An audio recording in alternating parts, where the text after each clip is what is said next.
ભૂલી જાઓ છો? દરેક વ્યક્તિ મળે બધા એમ કે દીકરો જ છે તો થોડાક નિરાશ પણ થઈ જતા. એ પહેલા ના બોલાય પણ હવે બોલાય, વાંધો નહીં, દીકરી આવી ગઈ એટલે થોડા નિરાશ થઈ જતા.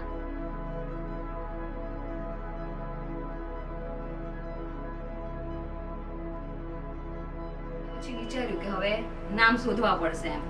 તો અમારો બીજો ત્રીજો મહિનો ચાલતો હતો ત્યારથી અમે નામ શોધવા બેસી ગયા. એક ડાયરી બનાવી અને બધી રાશિ લખી. જ્યારે સેકન્ડ ટ્રાઇમેસ્ટરમાં હતી ત્યારથી જે પણ ગ્રંથ આપણા સાંસ્કૃતિક ગ્રંથ છે, રામાયણ છે, પછી ભાગવતમ છે, વિષ્ણુ સહસ્ત્રનામાવલી છે, દુર્ગા માતાની as a part of any ગર્ભ સંસ્કારની એક્ટિવિટીમાં એ વાંચતા પણ અને સાથે સાથે એમાંથી જે નામ પસંદ આવે એ અલગ ડાયરીમાં લખતા જતા. એ બધી રીતે અમે બહુ પહેલેથી એના નામની પ્રિપરેશન કરી. આખી ડાયરી બનાવી હતી.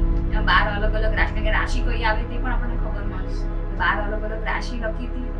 દીકરી આવે કે દીકરો આવે, પછી બધાના 10-10 નામ કાઢ્યા. એવી રીતના અમે આખી એક ડાયરી ભરી હતી.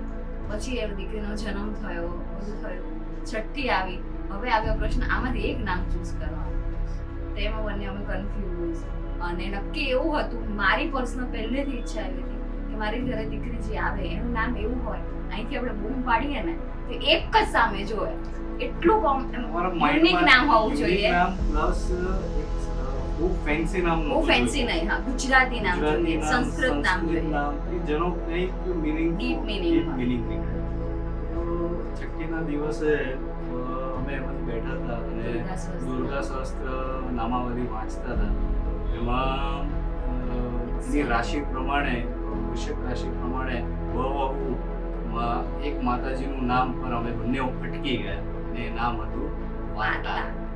127 જેનો પહેલો મિનિંગ અમને ખબર પડી કે વાર્તાનો માં દુર્ગાનું બી એક નામ છે વાર્તા. પછી અમને વધારે ઇન્ટરેસ્ટ પડ્યો કે નહીં, આ નામ અમે ક્યાંય સાંભળ્યું નહોતું અને અમારો બંનેની સોય ત્યાં અટકી ગઈ. અને પછી અમે આગળ શોધવાનું પણ બંધ કરી દીધું અને ત્યાં ફાઇનલ નક્કી કર્યું કે ભાઈ આનું નામ વાર્તા. પછી એના અલગ અલગ મિનિંગ શોધી અમે કે વાર્તાનો બીજા શું મતલબ થાય. એટલે આપણે ગુજરાતી મતલબ તો વાર્તા એટલે કહાની, સ્ટોરી. એટલે પછી એક ડીપ મિનિંગ એ પણ અમને લાગ્યું. તો અત્યાર સુધી અમે બંને અમારી પોતાની વાર્તા લખી. 7 વર્ષ સુધી અમે બંને સાથે છીએ, ઘણું બધું લાઈફમાં એન્જોય કર્યું, સારા ખરાબ દિવસો જોયા. એ અમારી વાર્તા હતી.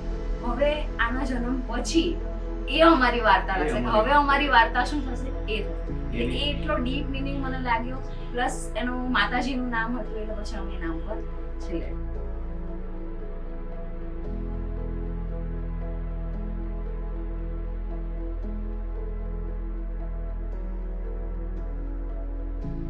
એની વાર્તા તો ચાલુ રાખશે જ, સાથે સાથે અમારી વાર્તા હવે એની વાર્તા સાથે જોડાઈ ગઈ. આ રીતે એનું નામ પડ્યું વાર્તા.